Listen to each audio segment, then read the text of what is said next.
So നമ്മൾ കഴിഞ്ഞ ക്ലാസ്സിൽ എന്താ ഫേസ് റൂളെന്നും അതുപോലെ തന്നെ condition for equilibrium between phases ഒക്കെ പഠിച്ചിട്ടുണ്ടായിരുന്നു അല്ലേ. അപ്പോൾ ഇന്ന് നമ്മൾ പഠിക്കാൻ പോകുന്നത് ആ ഫേസ് റൂളിൻ്റെ ഡെറിവേഷനാണ്. ഓക്കെ, തെർമോഡൈനാമിക്കൽ ഡെറിവേഷനാണ് നമ്മൾ ഇന്നത്തെ ക്ലാസ്സിൽ പഠിക്കാൻ പോകുന്നത്. അപ്പോൾ ഇതിനായിട്ട് നമ്മൾ ആദ്യം ഒരു ഹെട്രോജീനിയസ് സിസ്റ്റം, ഇക്വിലിബ്രിയത്തിലിരിക്കുന്ന ഒരു ഹെട്രോജീനിയസ് സിസ്റ്റത്തിനെയാണ് നമ്മൾ കൺസിഡർ ചെയ്യുന്നത്. Okay, so consider A heterogeneous system in equilibrium. അതിന് സി കമ്പോണൻസും അതുപോലെ തന്നെ പി ഫേസസിലായിട്ടാണ് അത് ഡിസ്ട്രിബ്യൂട്ട് ചെയ്തിരിക്കുന്നതെന്നാണ് നമ്മൾ കൺസിഡർ ചെയ്തിട്ടാണ് നമ്മൾ ഡെറിവേഷൻ തുടങ്ങാൻ പോകുന്നത്. ഓക്കെ, അപ്പം ഒരു ഡയഗ്രമാറ്റിക് റെപ്രസെൻറ്റേഷനിൽ വഴി നമുക്ക് എങ്ങനെ റെപ്രസെൻറ്റ് ചെയ്യാം? ഓക്കെ, അപ്പോൾ നമ്മൾ പറഞ്ഞു പി ഫേസസ് ഉണ്ട്. ഓക്കെ, അപ്പോൾ let the phases be phase 1, phase 2, phase 3 up to P phases. Okay, അതേപോലെ തന്നെ ഈ ഓരോ ഫേസിലും C1, C2, C3 etcetera up to C number of components ഉണ്ടെന്ന് നമ്മൾ കൺസിഡർ ചെയ്യുകയാണ്. അപ്പോൾ ഓരോ ഫേസിലും എന്തുണ്ടാവും? ഇതേപോലെ കമ്പോണൻസ് റിപ്പീറ്റിംഗ് ആയിരിക്കും. C1, C2 up to C ഉണ്ടാവും. ഓക്കെ, C കമ്പോണൻസ് ഉണ്ടാക്കും. അങ്ങനെയാണെങ്കിൽ നമ്മൾ ഫേസ് റൂൾ പറഞ്ഞ സമയത്ത് അല്ലെങ്കിൽ ഫ്രീഡം ഓഫ് വേരിയബിൾസും അതുപോലെ തന്നെ ഡിഗ്രി ഓഫ് ഫ്രീഡം ഒക്കെ പറഞ്ഞ സമയത്ത് നമ്മൾ പറഞ്ഞിട്ടുണ്ടായിരുന്നു അല്ലേ, ഒരു സിസ്റ്റത്തിനെ ഡിഫൈൻ ചെയ്യുന്ന നമ്പർ ഓഫ് വേരിയബിൾസ് അല്ലേ, അതിനായിരുന്നു നമ്മൾ എന്തെന്ന് പറഞ്ഞത്? ഡിഗ്രി ഓഫ് ഫ്രീഡം എന്ന് പറഞ്ഞിരുന്നത്. ഓക്കെ, അങ്ങനെയാണെങ്കിൽ ഇവിടെ ടോട്ടൽ നമ്പർ ഓഫ് വേരിയബിൾസ്, ഒരു സിസ്റ്റത്തിൽ ഉണ്ടാവുന്ന ടോട്ടൽ നമ്പർ ഓഫ് വേരിയബിൾസ് നമ്മൾ എക്സ് ആയിട്ടും അതേപോലെ തന്നെ സിസ്റ്റത്തിനെ ഡിഫൈൻ ചെയ്യാനായിട്ട് നമ്മൾ എടുക്കുന്ന നമ്പർ ഓഫ് വേരിയബിൾസ് വൈയും ആണെങ്കിൽ നമുക്ക് ഡിഗ്രി ഓഫ് ഫ്രീഡം എന്ന് പറയുന്നത് എഫ് എന്ന് എങ്ങനെ എടുക്കാം? F equal to x minus y എന്ന് എടുത്തൂടെ അല്ലേ? ടോട്ടലിൽ നിന്ന് എന്താണ് നമ്മൾ സിസ്റ്റത്തിനെ ഡിഫൈൻ ചെയ്യുന്ന നമ്പർ ഓഫ് വേരിയബിൾസിനെ സബ്ട്രാക്ട് ചെയ്താൽ മതി. ഓക്കെ ആണല്ലോ. So F equal to x minus y എന്നുള്ള ഇക്വേഷനെ നമുക്ക് ഫസ്റ്റ് ഇക്വേഷനായിട്ട് റെപ്രസെൻറ്റ് ചെയ്യാം. ഓക്കെ, അപ്പോൾ നമ്മളിവിടെ എടുത്തിരിക്കുന്ന സിസ്റ്റം എന്ന് പറയുന്നത് ഒരു ഇക്വിലിബ്രിയം സിസ്റ്റമാണ് അല്ലേ. അപ്പോൾ അവിടുത്തെ ടെമ്പറേച്ചറും പ്രഷറും എല്ലാ ഫേസിലും സെയിം ആയിരിക്കും. ഓക്കെ ആണല്ലോ. അപ്പോൾ നമുക്ക് ടെമ്പറേച്ചറിനും ഒരു വേരിയബിളേ ഉണ്ടാവുള്ളൂ, പ്രഷറിനും ഒരു വേരിയബിളേ ഉണ്ടാവുള്ളൂ അല്ലേ. എല്ലാത്തിലും സെയിം അല്ലേ. അപ്പോൾ കൂടുതൽ എല്ലാത്തിലും സെയിം ടെമ്പറേച്ചർ ആയിരിക്കും. അപ്പോൾ ടെമ്പറേച്ചർ ഒറ്റ വേരിയബിളേ ഉണ്ടാവുള്ളൂ. പ്രഷർ എന്ന് പറയുന്നതും സെയിം ആണ് എല്ലാ ഫേസസിലും. അപ്പോൾ ഇവിടെ പ്രഷറിൻ്റെ വാല്യൂ എന്ന് പറയുന്നതും ഒരെണ്ണേ ഉണ്ടാവുള്ളൂ. ഓക്കെ, അപ്പം രണ്ടും കൂടി ഒരു ടെമ്പറേച്ചർ വാല്യൂവും ഒരു പ്രഷർ വാല്യൂവും രണ്ടും കൂടെ 2 ഉണ്ടാവുള്ളൂ സം എന്ന് പറയുന്നത്. അപ്പോൾ ഈ 2 നമ്മൾ വേറൊരു സ്ഥലത്ത് ഉപയോഗിക്കുന്നുണ്ട്, അതിന് വേണ്ടിയിട്ട് ഇപ്പോൾ അതങ്ങനെ പറഞ്ഞ്. ഇനി നമ്മൾ എടുക്കാൻ പോകുന്നത് എന്താണെന്ന് വെച്ചാൽ കോമ്പോസിഷനാണ് നമ്മൾ എടുക്കാൻ പോകുന്നത്. ഓക്കെ, കോമ്പോസിഷനും അല്ലെങ്കിൽ കോൺസെൻട്രേഷൻ. ഓക്കെ, ഇതിൻ്റെ വാല്യൂ ആണ് നമ്മൾ നോക്കാൻ പോകുന്നത്. അപ്പോൾ ഇതിനായിട്ട് നമ്മൾ പറഞ്ഞു സി കമ്പോണൻസ് ഉണ്ടെന്ന്, സിസ്റ്റത്തിൽ സി കമ്പോണൻസ് ഉണ്ടെന്ന് പറഞ്ഞു അല്ലേ. ഓരോ ഫേസിലും സി കമ്പോണൻസ് ഉണ്ടെന്ന് പറഞ്ഞു. അപ്പോൾ ടോട്ടൽ നമ്പർ ഓഫ് കോമ്പോസിഷൻ അല്ലെങ്കിൽ കോൺസെൻട്രേഷൻ എത്രയായിരിക്കും? C-1 ആയിരിക്കും. ഓക്കെ ആണല്ലോ. അങ്ങനെയാണെങ്കിൽ പി ഫേസസ് ഉണ്ടെങ്കിൽ ആ പി ഫേസസിൽ മൊത്തം number of composition of variables എന്ന് പറഞ്ഞാൽ എത്രയായിരിക്കും? P into C-1 ആയിരിക്കില്ലേ. ഓക്കെ ആണല്ലോ. അതായത് നമ്പർ ഓഫ് കോമ്പോസിഷൻ C- ആണെങ്കിൽ പി ഫേസസിൽ എത്ര കോമ്പോസിഷൻ ഉണ്ടാവും? P into C-1. ഓക്കെ അല്ലേ. അങ്ങനെയാണെങ്കിൽ നമുക്ക് എന്ത് ചെയ്യണം? ഇതിലേക്ക് നമ്മുടെ ടെമ്പറേച്ചർ ആൻഡ് പ്രഷർ വേരിയബിളിനെയും കൂടി ആഡ് ചെയ്യണം അല്ലേ. നമ്മൾ എക്സ് എന്ന് പറഞ്ഞാൽ എന്തായിരുന്നു പറഞ്ഞിരുന്നത്? Total number of variables for a system എന്നായിരുന്നു പറഞ്ഞിരിക്കുന്നത് അല്ലേ. അപ്പോൾ ടോട്ടൽ നമ്പർ ഓഫ് വേരിയബിൾസ് എഴുതണമെങ്കിൽ എന്തൊക്കെ എഴുതണം?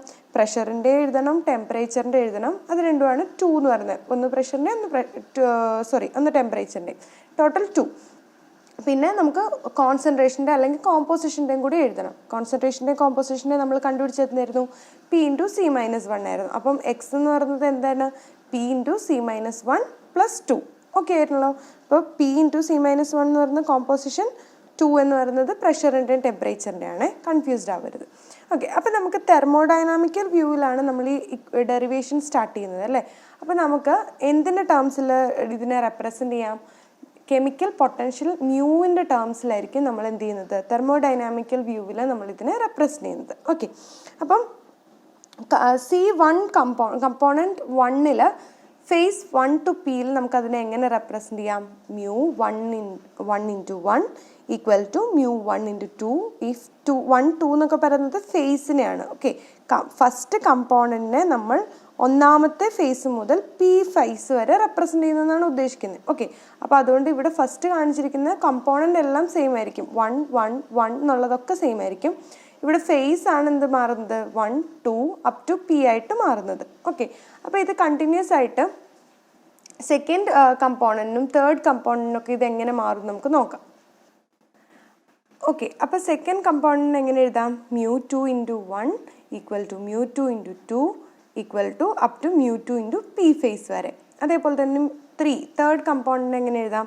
μ3 × 1 equal to μ3 × 2 equal to up to μ3 × P phase. Okay, അതേപോലെ തന്നെ ഇനി സി കമ്പോണൻറ്റ് അല്ലേ, അപ് ടു നമ്മൾ പറഞ്ഞു സി കമ്പോണൻറ്റ്സ് ഉണ്ടെങ്കിൽ C1 equal to μ × C2 equal to up to μc × pth phase. Okay ആണല്ലോ. അപ്പോൾ നമുക്ക് ഈ എക്സ്പ്രഷനിൽ നിന്ന് എന്താ മനസ്സിലാകുന്നത്? അതായത് ഈ എബോവ് നമ്മൾ മുകളിൽ പറഞ്ഞ ആ എക്സ്പ്രഷനിലെല്ലാം എന്താണ് ഒരു P-1 ഇൻഡിപെൻഡൻറ്റ് ഇക്വേഷൻ നമുക്ക് കാണാൻ പറ്റുന്നുണ്ട് അല്ലേ. എല്ലാത്തിലും ഒരു P-1 ഇൻഡിപെൻഡൻറ്റ് ഇക്വേഷൻ നമുക്ക് കാണാൻ പറ്റുന്നുണ്ട്. അപ്പം ഓരോ കമ്പോണൻറ്റിലും മൊത്തത്തിൽ നമ്മൾ ഒരു ഫേസ് എടുക്കുമ്പം അതിൽ സി കമ്പോണൻറ്റ്സ് ഉണ്ടെന്ന് പറഞ്ഞു അല്ലേ. അപ്പോൾ ഈ ഓരോ കമ്പോണൻസിലും ഓരോ ഫേസിലും അവിടെയും എന്ത് കാണിക്കുന്നുണ്ട്? P-1 ഇക്വേഷൻസ് നമുക്ക് കാണാൻ പറ്റുന്നുണ്ട്. അപ്പോൾ ഒരു സെറ്റ് ഓഫ് P-1 ഇക്വേഷൻ എടുത്തു കഴിഞ്ഞാലും അവിടെ നമുക്ക് എന്ത് കാണാൻ പറ്റുന്നുണ്ട്? അത് P-1 ഇൻഡിപെൻഡൻറ്റ് വേരിയബിൾസിനെ ഡിഫൈൻ ചെയ്യുന്നതായിട്ട് കാണാൻ പറ്റും. ഓക്കെ, അപ്പോൾ അതായത് അപ്പോൾ ഇത് മൊത്തത്തിൽ എന്താണ്, ഈ ടോട്ടൽ നമ്പർ ഓഫ് ഇൻഡിപെൻഡൻസ് വേരിയബിൾസിനെ കാണണമെങ്കിൽ നമുക്ക് എന്ത് ചെയ്താൽ മതി? y അല്ലേ. നമ്മൾ ഫസ്റ്റ് ഇക്വേഷൻ പറഞ്ഞു ഒരു സ്റ്റാർട്ട് ചെയ്തത് എവിടെ നിന്നായിരുന്നു? F equal to x minus y എന്ന് പറയുന്നൊരു ഇക്വേഷനാണ്. അതിൽ y എന്ന് പറയുന്നത് എന്താണ്? Total number of independent variables ആണ്. ഓക്കെ, അപ്പോൾ y കാണണമെങ്കിൽ നമുക്ക് എന്ത് ചെയ്താൽ മതി? C × P-1 അല്ലേ. ഈ മുകളിലത്തെ എക്സ്പ്രഷനിൽ നിന്ന് നമുക്ക് കിട്ടുന്നതാണ് എന്ത്? y equal to C × P-1 എന്നുള്ള ഇക്വേഷൻ. ഓക്കെ, അപ്പോൾ ഇതിനെ നമുക്ക് തേർഡ് ഇക്വേഷനായിട്ട് എടുക്കാം. ഇപ്പം നമ്മൾ നേരത്തെ കണ്ടുപിടിച്ച ഒരു ഫസ്റ്റ് ഇക്വേഷനും സെക്കൻഡ് ഇക്വേഷനും ഉണ്ടായിരുന്നു. അപ്പോൾ നമ്മൾ എന്ത് ചെയ്യുന്നത് വെച്ചാൽ ഈ സെക്കൻഡ് ഇക്വേഷനും തേർഡ് ഇക്വേഷനും നമ്മൾ എന്ത് ചെയ്യാണ്? ഫസ്റ്റ് ഇക്വേഷനിൽ സബ്സ്റ്റിറ്റ്യൂട്ട് ചെയ്യാണ്. ഓക്കെ, തേർഡ് ഇക്വേഷൻ എന്തായിരുന്നു? വൈൻ്റെ ഇക്വേഷൻ ആയിരുന്നു. സെക്കൻഡ് ഇക്വേഷൻ എന്ന് പറയുന്നത് എക്സിൻ്റെ ഇക്വേഷൻ ആയിരുന്നു. ഓക്കെ, അപ്പോൾ നമ്മൾ ഫസ്റ്റ് ഇക്വേഷൻ എന്തായിരുന്നു? F equal to x minus y എന്നുള്ള ഇക്വേഷൻ. ആ ഇക്വേഷനിലാണ് നമ്മൾ എക്സിൻ്റെയും വൈൻ്റെയും ടേം സബ്സ്റ്റിറ്റ്യൂട്ട് ചെയ്യാൻ പോകുന്നത്. അപ്പോൾ നമുക്ക് എന്ത് കിട്ടും? F ഈക്വൽ ടു P × നമ്മുടെ എക്സിൻ്റെ ഇക്വേഷനാണ് ഇത് കേട്ടോ. P × C-1 പ്ലസ് 2 സബ്സ്റ്റിറ്റ്യൂട്ട് ചെയ്തു. മൈനസ് y എന്നുള്ള ടേമിൽ നമ്മൾ എന്ത് സബ്സ്റ്റിറ്റ്യൂട്ട് ചെയ്തു? C × P-1 സബ്സ്റ്റിറ്റ്യൂട്ട് ചെയ്തു. ഇനി ഇതിൻ്റെ ബ്രാക്കറ്റ് ഓപ്പൺ ചെയ്ത് എന്ത് കിട്ടും? PC മൈനസ് P പ്ലസ് ഈ P എല്ലാത്തിലും മൾട്ടിപ്ലൈ ചെയ്യാണ്. PC മൈനസ് P × 1 ചെയ്തപ്പോൾ P തന്നെ കിട്ടി. പ്ലസ് 2 മൈനസ് C × P ചെയ്യുമ്പോൾ PC കിട്ടും. മൈനസും കൂടി ചേരുമ്പോൾ അത് പ്ലസ് ആയിട്ട് C മൾട്ടിപ്ലൈ ചെയ്യുമ്പോൾ പ്ലസ് C കിട്ടും. ഇവിടെ PC കട്ടായിപ്പോയി.